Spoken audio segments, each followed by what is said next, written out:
Being an entrepreneur is very trendy, but you have to ask yourself, is being an entrepreneur because you want to make money, because you want to get recognized, because you want to outsmart everyone, or do you want to be an entrepreneur because you're passionate about something, because you can't put it down, you have to think about this one thing every day, and you have to get it done? If that's what you want to become an entrepreneur for, because you're passionate about something, and the company you're working for or the direction you're going in isn't working, and you know that you're smarting everybody, and you know this will work, ask yourself this: can I sleep in my car? Can I eat peanut butter and jelly sandwiches? Can I make money and lose money overnight? Can I walk into a room every single day and people say no? If you can deal with all of that in your head and fail, then you can be an entrepreneur. Name one entrepreneur. Think about one person in your brain that has been an entrepreneur, has been successful, hasn't failed. I know a lot of people that have tried to be an entrepreneur and failed and never went back to be an entrepreneur, went back to teaching or went back to the corporate world, because being an entrepreneur is hard. Being broke is hard. Trying to convince people to buy your product is hard. Trying to outsell the next person is hard.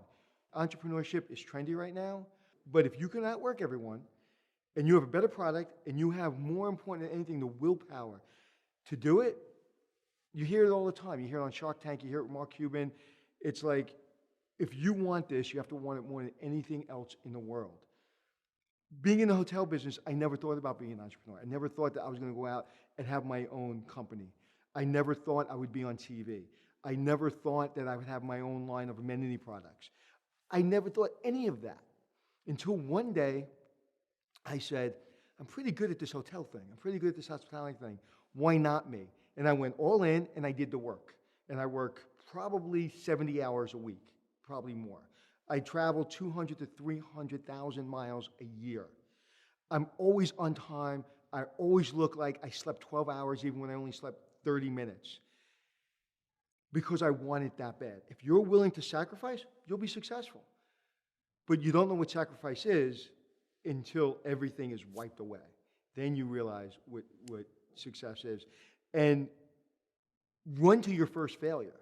You want to fail, because if you don't fail, you won't succeed. You have to feel the failure, because then you'll know, and only then will you know, do I want this bad? Do I really want this? Or do I want to go back into a comfortable life and just get a paycheck and live a happy life? And there's lots of people that do that. I've done that for a long time. But if you have a need, I have a need right now, and I cannot stop it even if I wanted to. But I'm willing to do what it takes. It's nice to see an NBA player in an all-star game, an NFL player catching a ball, but you don't see how hard they work. You don't see how many hours they're in a fitness room. You don't see how much tape they watch, whether that be a professor, whether it be an athlete.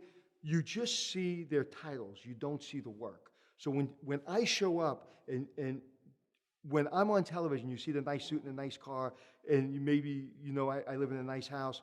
You don't see the work that I put in. You don't see that I failed. You don't see I grew up on food stamps and welfare, and I went through all kinds of hell in my life. You don't see that. All you see is the end result, and the end result takes work.